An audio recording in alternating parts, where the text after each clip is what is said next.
தேவ உறவில் பரிசுத்தவான்கள் என்கிற இந்த கருப்பொருளிலே கர்த்தருடைய வார்த்தைகளை சுருக்கமாய் உங்களோடு நான் பகிர்ந்து கொள்கிறேன். இந்த நேரத்திலும் கூட இரண்டு தேவ மனிதர்கள் உங்களோடு கூட நான் பகிர்ந்து கொள்ள இருக்கிறேன். அதில் ஒன்று மோசே, இன்னொன்று ஆபிரகாம்.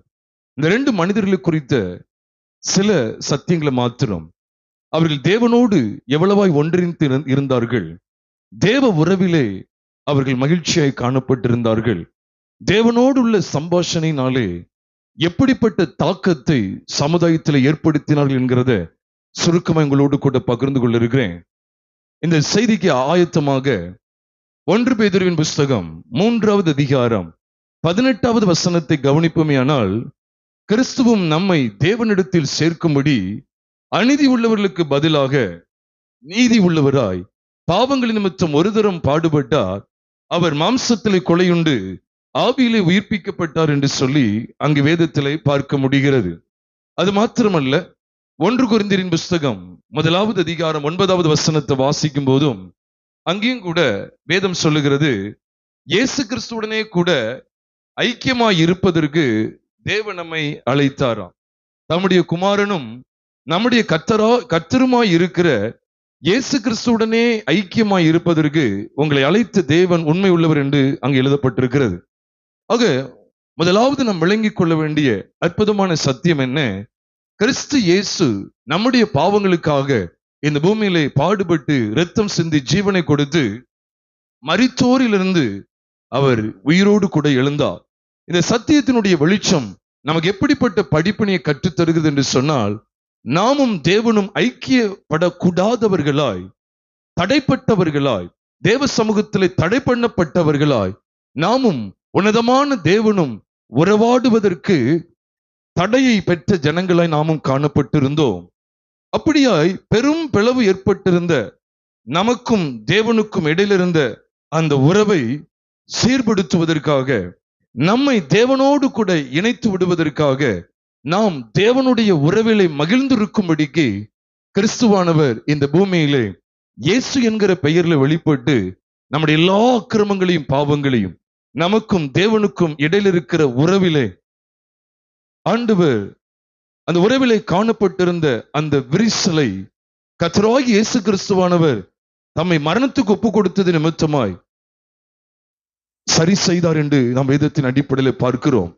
ஆகவேதான் முன்னே தூரமாயிருந்த நீங்கள் இப்பொழுது கிறிஸ்துவினாலே, கிறிஸ்து இயேசுவினாலே, கிறிஸ்துவின் இரத்தத்தினாலே சமீபமானீர்கள் என்று சொல்லி எபேசியர் 2வது அதிகாரம் 14வது வசனத்தில் வாசிக்கிறோம். பிரியமானவர்களே, ஆக தேவ உறவு எப்படி ஏற்படுகிறது?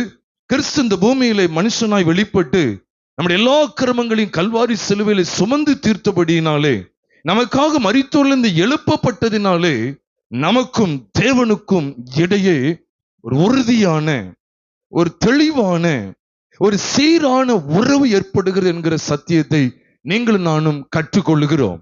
இந்த சத்தியத்தின் அடிப்படையில் 2 பரிசுத்தவான்களை மாத்திரம் நான் காண்பித்து கொடுத்து, அவர்கள் தேவனோடு உள்ள, அவர்களுக்கு தேவனோடு கொண்டுள்ள அந்த உறவிலே அவர்கள் சமுதாயத்தில் ஏற்படுத்தின தாக்கத்தை நான் சுருக்கமாய் பகிர்ந்து கொண்டு நான் முடிக்க வாஞ்சிக்கிறேன்.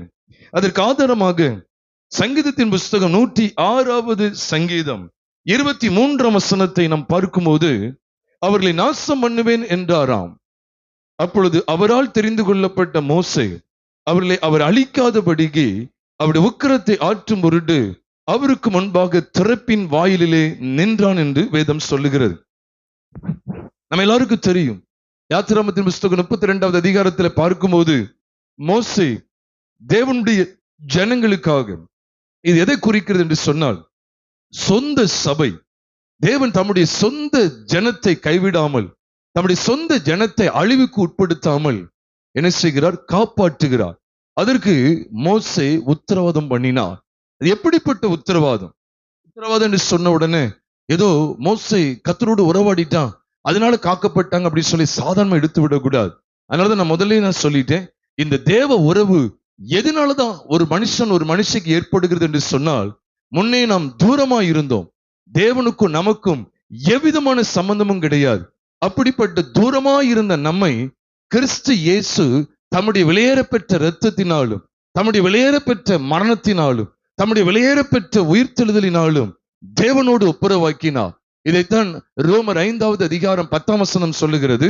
நாம் தேவனுக்கு சத்துருக்களாய் இருக்கையில் அவருடைய குமாரனின் மரணத்தினாலே அவருடனே ஒப்புரவாக்கப்பட்டோமானால் அவருடைய ஜீவனாலே நாம் ரட்சிக்கப்படுவது அதிக நிச்சயமாமே என்று எழுதியிருக்கிறது.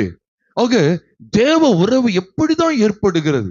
அது மோசையா இருக்கட்டும், ஆபிரகாமா இருக்கட்டும், எந்த ஒரு பரிசுத்தவனாக இருக்கட்டும், இந்த தேவ உறவு என்று சொல்லும்போது அந்த தேவ உறவிலே மோசே காணப்பட்டிருந்தார் என்று சொன்னால், உண்மையாவே அந்த தேவ உறவு, மோசைக்கும் தேவனுக்கு இடையில இருந்த அந்த உறவானது புதிய ஏற்பாட்டு சத்தியத்தின் வெளிச்சத்திலே பார்க்கும்போது கிறிஸ்துவின் மரணத்தின் மூலமாய் உங்களுக்கும் எனக்கும் கிட்டுகிறது.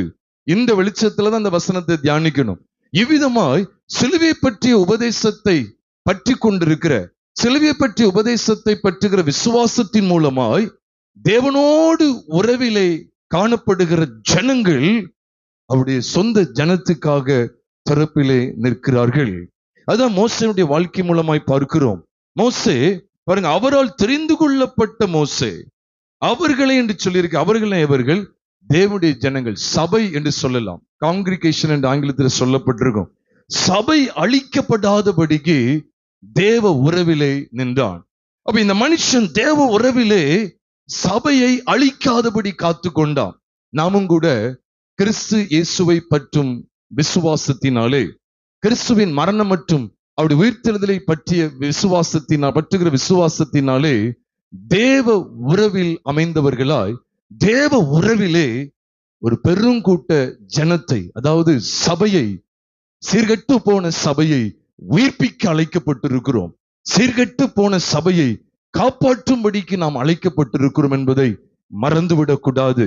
அது மாத்திரமல்ல, ஆதியாகமத்தின் புஸ்தகம் 20வது அதிகாரம் 18வது வசனத்தை நாம் பார்க்கும்போது இதே போலதான் நமக்கு கொடுக்கப்பட்டது என்ன?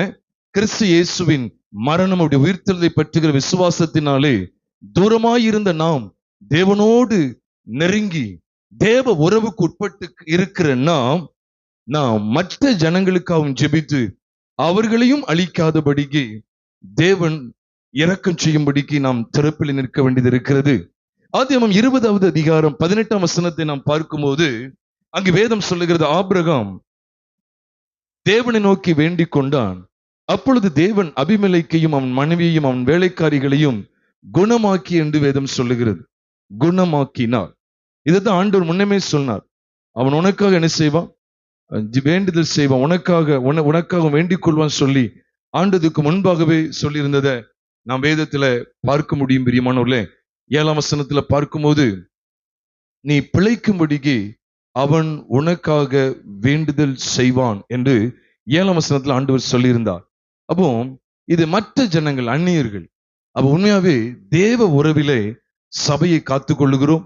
தேவ உறவிலே அந்நிய ஜனங்களையும் நாம் என்ன செய்கிறோம்? காப்பாற்ற முடியும் என்பதை தேவன் நமக்கு திட்டவட்டமாய் பேசுகிறார். தேவ உறவில் பரிசுத்தவான்கள் இவ்விதமான அனுபவத்தை அடைந்திருக்கிறார்கள். ஆக பிரியமானவர்களே, நாம் சுருக்கமாய் கேட்கிற இந்த தேவனுடைய வார்த்தைகளை நாம் சற்று ஆராய்ந்து பார்ப்போம். உண்மையாவே இந்த தேவ உறவு எதனால ஏற்படுகிறது? கிறிஸ்துவின் மரணத்தின் மூலமாய் நீங்களும் நானும் தேவனோடு ஒப்புரவாக்கப்பட்டு தேவ உறவிலே இணைகிறோம், தேவனோடு உறவு கொள்கிறோம், தேவனோடு உறவாடுகிறோம். கிறிஸ்துவின் இரத்தத்தை பற்றுகிற விசுவாசத்தினாலே, கிறிஸ்துவின் மரணத்தை பற்றுகிற விசுவாசத்தினாலே, கிறிஸ்துவின் உயிர்த்தெழுதலை பற்றுகிற விசுவாசத்தினாலே நம்முடைய அனைத்து பாவங்களும் மன்னிக்கப்பட்டது என்கிற நிச்சயத்தோடு எல்லா விதமான பாவங்களையும் பிறப்பித்துக் கொண்டே இருக்கிற நம்முடைய பழைய மனுஷனாகிய ஆதாம் கிறிஸ்துவின் மரணத்திலே மரித்து விட்டான் என்கிற விசுவாசத்தினாலே இனி நான் அல்ல, பழைய மனுஷன் அல்ல, இனி பாவ வாழ்க்கை அல்ல, கிறிஸ்துவே எனக்குள் பிழைத்திருக்கிறார் என்கிற கிறிஸ்துவின் உயிர்த்தெழுதலை பற்றிய விசுவாசத்தினாலே தேவ உறவுக்கு நீங்களும் நானும் கடந்து வருகிறோம், தேவ உறவுக்கு உட்படுகிறோம். இந்த தேவ உறவிலே சபையை காப்பாற்றுகிறோம், சீர்கெட்டு போன சபையை காப்பாற்றுகிறோம். அதே போல சீர்கெட்டு போன சமுதாயத்தையும் காப்பாற்றுகிறோம் என்கிற வெளிச்சத்தை நாம் இன்றைக்கு பெறுகிறோம். பிரியமானவர்களே, இந்த நாளில் கேட்கிற தேவனுடைய வேத வசனங்களின் அடிப்படையில நம்முடைய வாழ்க்கையை அப்படியே ஒப்பு கொடுத்து, ஆண்டவரே, நானும் இப்படிப்பட்ட விதத்தில் தேவ உறவிலே கெட்டுப்போன சபையையும் கெட்டுப்போன சமுதாயத்தையும் ஆண்டவரே சீர்படுத்தக்கூடிய, கர்த்தருக்கண்டு எழுப்பிவிடக்கூடிய விதத்தில தேவ உறவிலே காணப்பட வேண்டும். மோசே தேவனோடு உறவாடின காட்சியை நம் வேதத்துல பார்க்கிறோமே. சங்கீதம் 106:23 ஆபிரகாம் தேவனோடு உறவாடுகிற காட்சியை ஆதியாகமத்தின் புஸ்தகம் 20வது அதிகாரம் 18வது வசனத்துல பார்க்கிறோமே. இந்த வேத வசனத்தின் அடிப்படையில அப்படியே நம்மை ஒப்பு கொடுப்போமா? இவ்விதமாய் கிறிஸ்து இயேசுவை பற்றுகிற விசுவாசத்தினாலே தேவனோடு உறவாடுகிற ஜனங்கள் சீர்கெட்டு போன சபையையும் சீர்கெட்டு போன சமுதாயத்தையும் காப்பாற்ற முடியும். இந்த வெளிச்சத்தை நினைத்து இந்த சத்தியங்களின் அடிப்படையில அப்படியே தேவ சமூகத்தில் ஆண்டவரே, என்னையும் அவிதமான தேவ உறவுக்கு உட்படுத்துகிறேன். ஆண்டவரே, தேவ உறவில் நான் களி கூர்ந்து மகிழ வேண்டும். தேவ உறவுக்கு என நான் இடம் கொடுக்க வேண்டும். தேவ உறவிலே கர்த்தரை நான் இன்னும் கர்த்தருடைய சமூகத்திலே சீர்கெட்டு போன சபையை எழுப்பிவிட வேண்டும். சீர்கெட்டு போன சமுதாயத்தை தேவனுக்கென்று எழுப்பிவிட வேண்டும். எனக்கு அப்படிப்பட்ட கிருபையை தாரும் என்று சொல்லி இப்படிப்பட்ட விசுவாசத்துக்கு நம்ம ஒப்பு கொடுப்போமா? நம்முடைய பழைய மனுஷன் அவரோடு கூட மரித்து விட்டா, இனி நான் அல்ல கிறிஸ்துவே எனக்குள் பிழைத்திருக்கிறாங்கிற இந்த சிலுவை பற்றிய உபதேசத்துக்கு நம்ம ஒப்பு கொடுப்போமா? அப்படி ஒப்பு கொடுத்து நாம் நிறைவு செய்வோம்.